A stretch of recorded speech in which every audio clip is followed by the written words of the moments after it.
لوگوں کے درد کو بھی سمجھ۔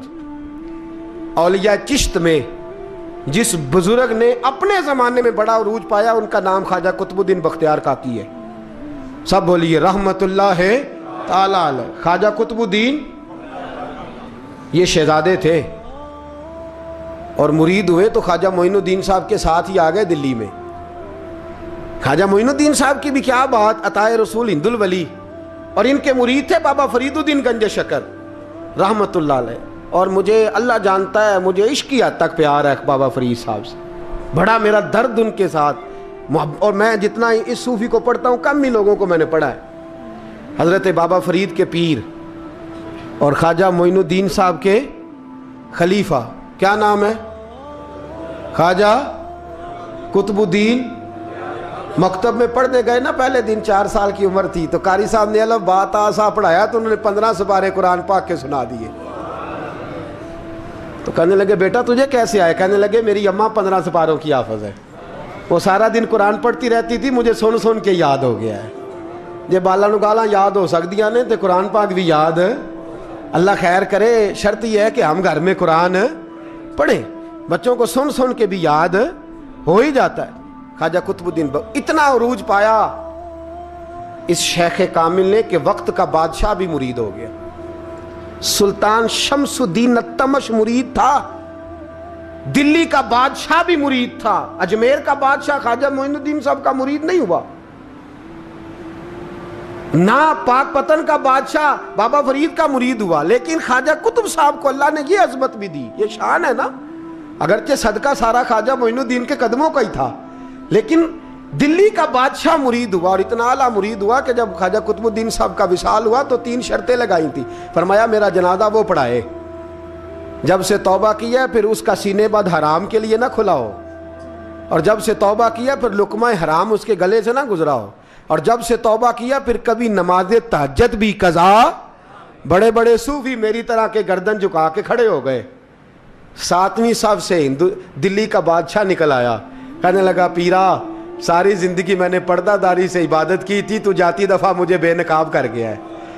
اتنا بڑا انہوں نے شخص تیار، اور حال یہ تھا لوگ کہتے ہیں کہ فلانا آدمی امیر آدمی ہے تو حضرت صاحب کا تعلق پیر صاحب کا تعلق زیادہ ہے، تو اس کی عمارت نہ دیکھ، کبھی کبھی اس کی پرہیزگاری بھی دیکھ، اس کی خدمت گزاری بھی دیکھ۔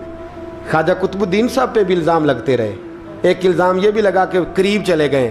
ہوا کیا، جب بادشاہ مرید ہوا تو کہنے لگا حضرت جی میں نے بادشاہی نہیں کرنی، میں نے اب خانقاہ میں رہنا ہے۔ تو فرمایا بیٹا تو چھوڑ دے گا تو کوئی ظالم بیٹھ جائے گا، تو حضور پھر کیا حکم ہے؟ فرمانے لگے تو نے کرنی ہے۔ تو کہا حضور آپ وہ کہاں ہوتے ہیں، میں کہاں ہوتا ہوں، دل ہی نہیں لگتا۔ تو آپ فرمانے لگے میں ڈیرا اٹھا کے تیرے قریب لے آتا ہوں۔ خواجہ صاحب 1 کلومیٹر کے فاصلے پر ڈیرا اٹھا کے لے آئے۔ فرمانے لگے میں تیری تربیت کرتا رہوں گا، تو مخلوق کا بھلا کرتے رہنا۔ صلی اللہ علیہ، تو حضور کی امت کا اللہ اکبر۔ وہ قریب، اس وقت بھی لوگوں نے بڑی باتیں کی کہ دیکھو جی بادشاہ تھا نا تو پیر صاحب ہی نیڑے آ گئے۔ لوگ دیکھتے نہیں کہ اصل بات کیا ہے۔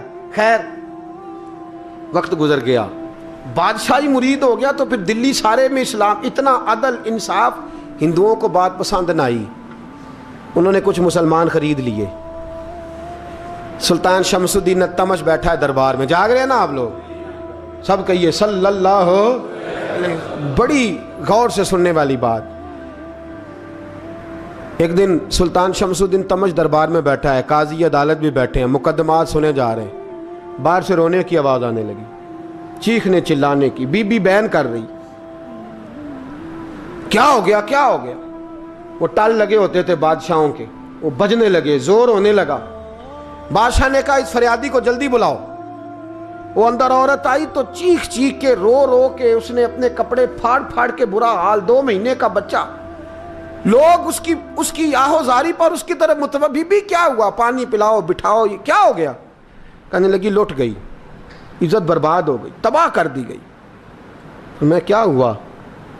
کہنے لگی بادشاہ ایک شخص میرا غیر شرعی خامند بنا، پھر مجھے حمل ہوا، پھر میری گود میں یہ بچہ ہے 2 مہینے کا، اب گئی ہوں تو وہ کہتا ہے کہ میرا تو تیرے سے تعلق ہی کوئی نہیں۔ بادشاہ کہنے لگے یہ سلطان شمس الدین تمش کی جگہ ہے، اور میں نے رسولullah صلی اللہ علیہ وسلم کے دین کے مطابق حکومت استوار کی ہے. کون ہے جو تیرے ساتھ؟ ابھی گردن نہ کاٹ دوں گا.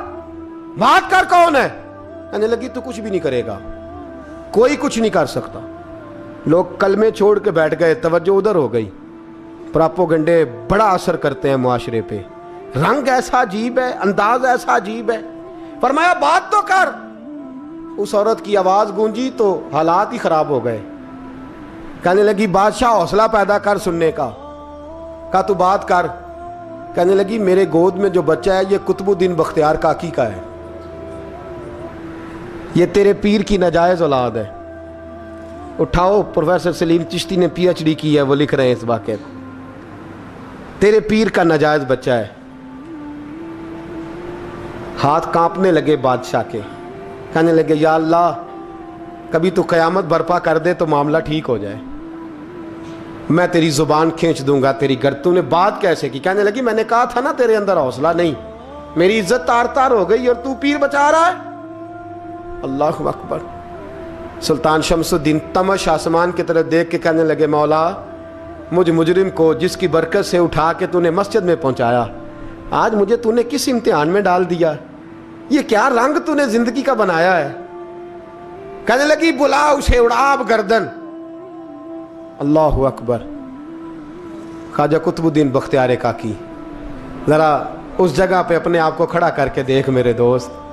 جو شخص دلی کے بازار میں نکلے تو دکانیں بند ہو جائیں, عورتیں گھروں میں گھس جائیں, جس کے نام پر چرچے ہوں دین کے, وہ شخص لاٹھی ٹکاتا ٹکاتا. عرس منانے آسان ہے, ڈھول ڈمکے کر کے گھروں کو جانا آسان ہے, پر ذرا ان کی راہوں کا مسافر تو بن انہوں نے انداز کیا اختیار کیا. حضرت خواجہ قطب الدین بختیار کاکی خبر پھیل گئی. اتنی شہرت پاکیزگی کی نہیں ہوئی تھی جتنی اس جرم کی ہوئی. لاٹھی ٹکاتے ٹکاتے جب پہنچے نا بادشاہ کے دربار میں, بادشاہ اٹھنے لگا, قاضی اٹھنے لگا, لوگ اٹھنے لگے, تو قطب الدین بختیار کاکی کی آنکھوں میں آنسو آئے. مانے لگے بیٹو بیٹھ جاؤ, آج میں پیر بن کے نہیں آیا, میں مجرم بن کے آیا. اور کہا میرے مالک کا انصاف بھی دیکھو. دلی کا پیر آج دلی کی عدالت میں اپنے نا کردہ جرم کی صفائی دینے آیا ہے. بڑی لاٹھی پہ ٹیک لگائی. دلی کی گلیاں بھی روتی ہیں کہ یہ کیا رنگ, اللہ یہ تیرا کیا رنگ ہے. یہ تے میں گڈی تے ہاتھ ڈور سجن دے, او جنج رکھے اونج رہنا ہے. واجب نہیں جے وچ شریعت, مندہ خسم نو کہنا اے تن میرا کنگھی ہووے. میں زلف سجن دی واواں, پوش میرے دی جتی بن جائے, میں یار دی قدمی آواں. مارو مارو مینوں مار مکاؤ, کوئی یوزر نہ پیش لے آواں. جے سونا ہی میرے دکھ وچ راضی, جے سونا ہی میرے دکھ وچ راضی, تے میں سکھ نو چلے ڈاواں. پر یار فریدا کدی بل پے سونا, یار فریدا جے کدی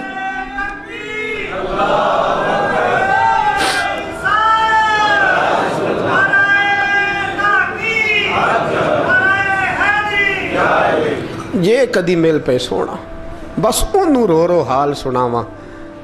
ٹیک لگائی ہے. کہنے لگی بی بی بول دے گواہی. کہنے لگی بی بی رب جانتا ہے, رب کا رسول جانتا ہے, پر میں تجھے نہیں جانتا, تو کون ہے؟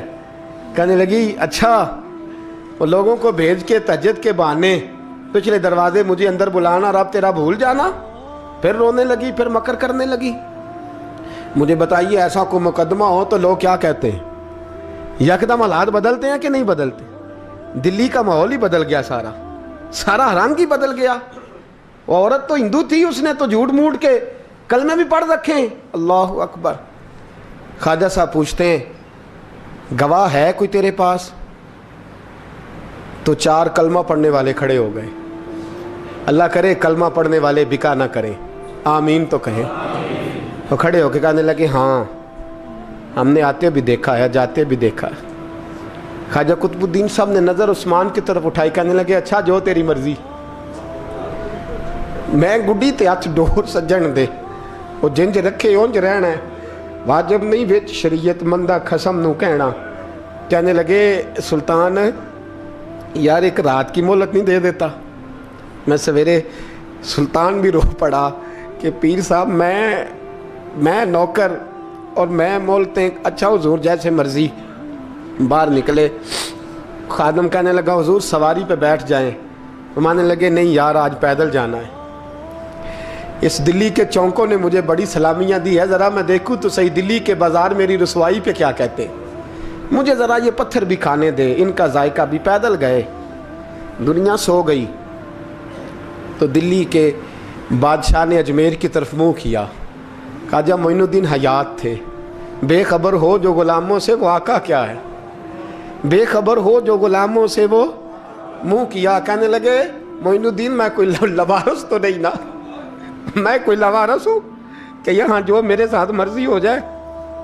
تیری مجبوریاں درست مگر تیرا وعدہ تھا ساتھ دینے کا وقت آیا ہے. میں کوئی لوارث نہیں کہ اب تو اجمیر میں بیٹھا رہے اور میں دکھ سارا اکیلے برداشت کروں. بڑھاپے کا مجھے بھی پتہ ہے, کمزوری کا مجھے بھی پتہ ہے, ذوف کا مجھے بھی پتہ ہے, پر تتی تھوڑے تھکڑے خاندڑیاں, میں بھی تو تیرے نام تو مفت بھی خاندڑیاں. مجھے بھی تو پتہ ہے نا منم غلام علی حیدریم قادریم تمز احمد رضا خامی زنم. میں نے بھی تو اپنا نام نہیں نا جپا, تیرا ہی جپا ہے ساری زندگی. یہ لفظ کہے کہتے میں رویا.